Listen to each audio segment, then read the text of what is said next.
इश्क कातिल से भी, मकतूल से हमदर्दी भी, ये बता किससे मोहब्बत की जजा मांगेगा। सजदा खालिक को भी, इबलीस से याराना भी, बता हशर में किससे अकीदत का सिला मांगेगा।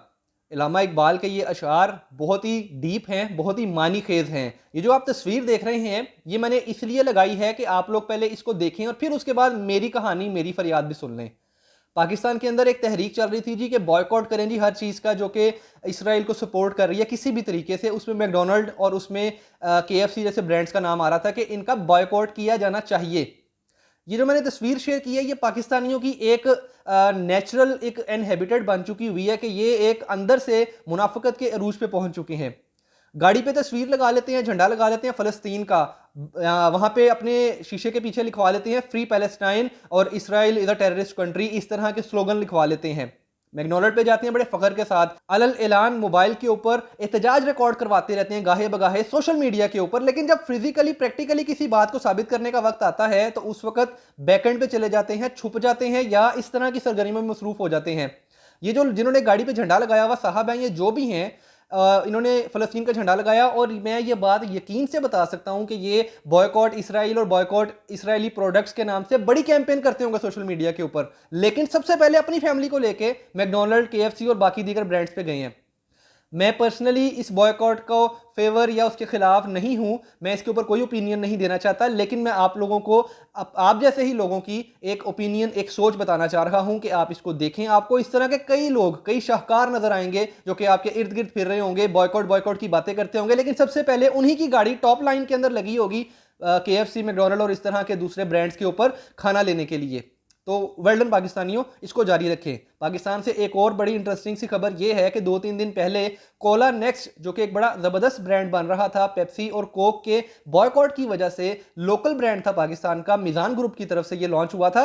उसके जो ऑनर हैं, पहले उनको अगवा किया गया, ब्लैक गाड़ी आई थी और उसमें उनको अगवा करके ले जाया गया था। अब इस बात को अभी 2 दिन ही गुजरे थे, यानी कि कम से कम 48 घंटे का वक्त ही गुजरा होगा कि उसके डिप्टी मैनेजर फाइनेंस को और जनरल मैनेजर को भी अगवा कर लिया गया है और बाकायदगी के साथ अगवा किया जा रहा है और इनकी FIR रिकॉर्ड नहीं की जा रही है। सबसे बड़ी बात यह है, सबसे अच्छी खबर जो मैं आपको दे रहा हूं कि कोला नेक्स्ट के मालिक, उनके जनरल मैनेजर और उनके डिप्टी मैनेजर फाइनेंस इस वक्त तक अगवा हो चुके हैं और FIR रिकॉर्ड नहीं की गई थी कल तक, बरोज सैटरडे। और आज अब पता लग रहा है कि शायद ये बात जब मीडिया पे आई है, हाईलाइट हुई है, तो अब शायद उनकी अगवा की FIR दर्ज हो गई है, लेकिन नामालूम अफराद के खिलाफ, और इसके बारे में पुलिस बहुत ज्यादा हठधर्मी का मुजाहिरा कर रही है, यानी कि कराची पुलिस की बात हो रही है। तो शायद कराची पुलिस को कहीं से ऑर्डर आया होगा कि आपने पर्चा रिकॉर्ड नहीं करना, FIR नहीं काटनी है, इसलिए वो नहीं काट रहे।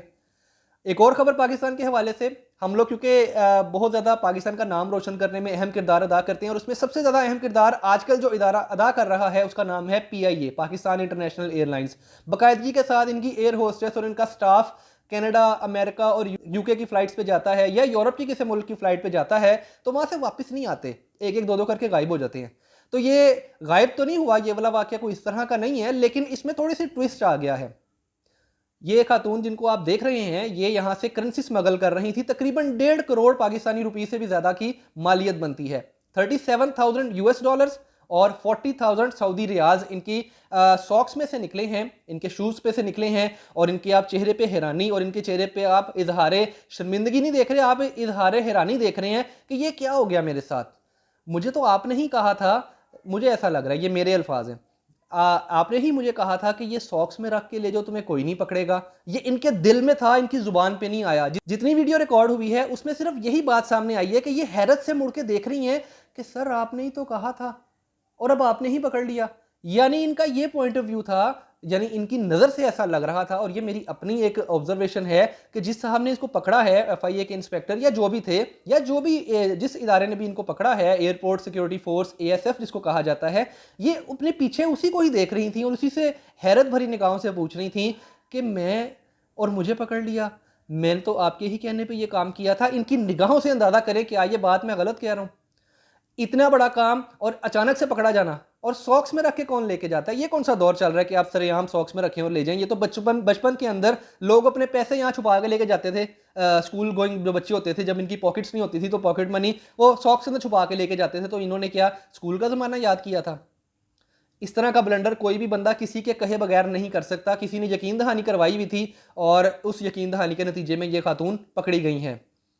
चलें जी, एक और अच्छी बात आपको बता देते हैं जी कि आप देखें ज़िंदगी में आपको इनकार करना भी सीखना चाहिए। अगर इन खातून ने इनकार किया होता तो शायद ये आज इस मुश्किल में ना होती। अब आप इनको देखें कि अगर ये भी ज़िंदगी में इनकार करना सीख लेते तो इन्होंने एक स्टोर ओपन किया था और इस स्टोर में इनके दोस्त, फैमिली मेम्बर्स और इनके जानने वाले जो थे इनसे उधार पे सामान ले जाते थे और ये इनकार नहीं करते थे। अब इनकी दुकान खाली है, इन्होंने नेकियों का एक बहुत बड़ा खजाना इकट्ठा कर लिया है और उन लोगों की तलाश में हैं जो लोग इनसे सामान लेके गए हैं, लौट के वापस नहीं आए और आज तक ये उनकी राह तक रहे हैं। अब तक के लिए इतना ही।